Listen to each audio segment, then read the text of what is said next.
Alright, y'all, it's your boy Fro Thizzle in the building, and today I'm going to be talking about the 2023 film Evil Dead Rise. Ain't nothing to it but to do it. This review is going to be coming from somebody who's a fan of the first one.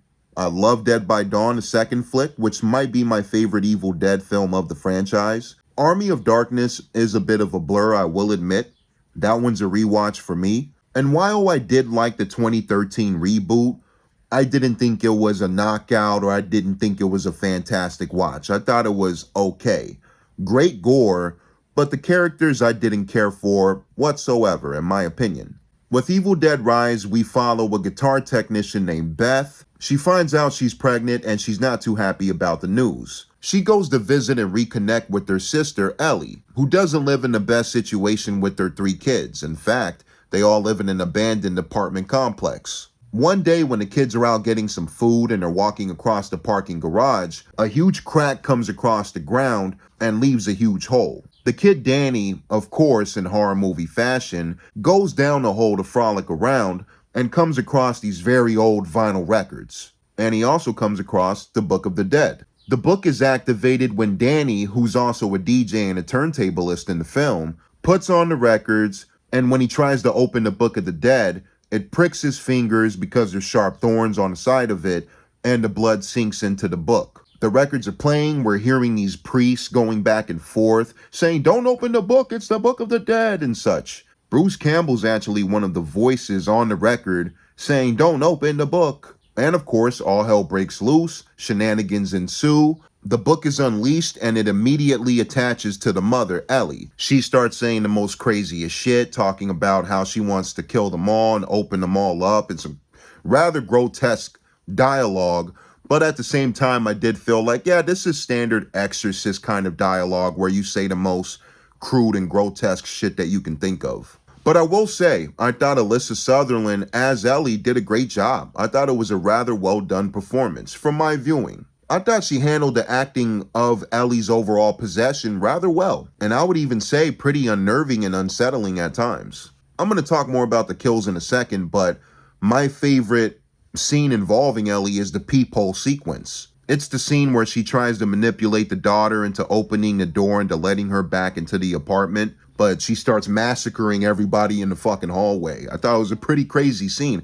My favorite scene in the movie. As the movie goes on, all the apartment complex residents are either getting murked by Ellie or they're getting affected. And I don't want to go into spoilers with this review. And Ellie getting possessed is already in the trailer. It's one of the main selling points of the movie where she's looking creepy into the peephole. But moving on to the performances, I said I enjoyed Alyssa Sutherland as Ellie, and I did like Lily Sullivan as Beth. She does get put through the ringer from the middle to the end of the film, and at the finale, I thought she turned into a badass character. I was actually rooting for her. The movie tries to make you feel for the character with the pregnancy subplot and how she's a bit scared to be a mother, but by the end, she decides she's gonna be a mother. But I thought she did a pretty overall good job. I didn't mind the actors playing the kids, and I didn't find them unlikable. Despite Danny being the one to unleash the fucking book, I did like the character. And I also scratched myself. Like, I wouldn't call myself a DJ, but I do have turntables. So it was pretty cool to see turntables in a mainstream horror flick like this. It's not going to be a big deal to the outside viewer, but I appreciated that. I thought that was cool.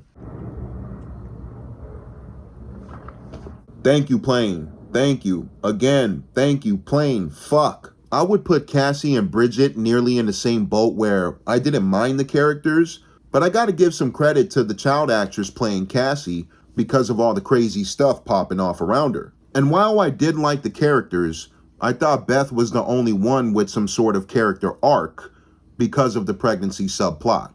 And of course, this Evil Dead flick is going for the blood and the guts. It's going for the gorehounds like myself. Ellie's there to be possessed for nearly the whole film, but from my viewing, she did a good job at it. And while I did like Danny, Bridget, and Cassie, I still felt there could have been some more building around the characters. I know I can sound picky as shit sometimes dissecting overall gore, but I am a gore hound. I would say I enjoyed about 85% of it in this film. There are hints of CGI. There is computer gore in here, and a lot of times that can be a turnoff for me while I'm watching a horror film. I prefer my gore to be practical effects. I might bump it up to a 90%, maybe only 10% was just a little bit jarring for me. But I would be lying if I said I didn't enjoy the kills. I did. I had a good time with them. One character gets a fucking sharp stick stabbed through her mouth and out the back of her head. No spoilers, who? The peephole sequence that I mentioned earlier was a lot of fun for me. It's where Ellie's murking everybody in the hallway.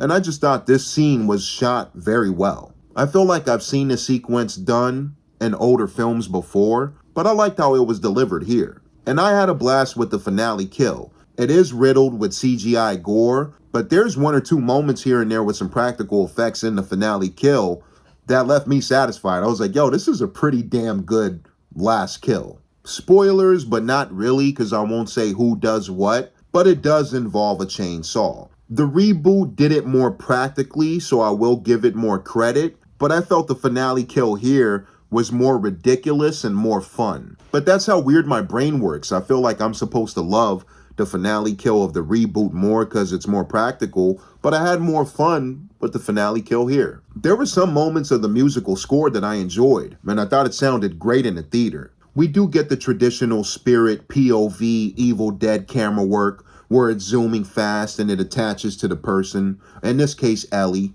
And we've seen this a couple times in movies through the years, but I did like the shining homage here. Two characters are trapped in the elevator, blood starts flooding up, it goes to the tippy top, and the blood eventually explodes out the doors. One thing that did fly over my head just a bit, and I'm not sure if it even needed to be in the movie, was the intro scene that leads into the very last scene of the movie. I'm not sure if you'll really care about this spoiler, but after the finale with Beth is all said and done, one of the characters from the intro is revealed to be one of the residents of the apartment. But from the looks of it, she's totally oblivious to everything that went down the night before. So I thought that was a bit weird and it flew over my head. If there's any meaning to that scene, comment below, because I will admit, if things fly over my head, they will. But I'm just thinking, why was this put into the movie? We could have just followed Beth, Ellie, and the family with no problem. That's just my 2 cents. But despite me sounding very picky, I did like the movie and I had a good time in the theater. As a gorehound, I got my fix and I enjoyed the performances. And that's it, y'all. It's your boy Fro. Until next time, peace.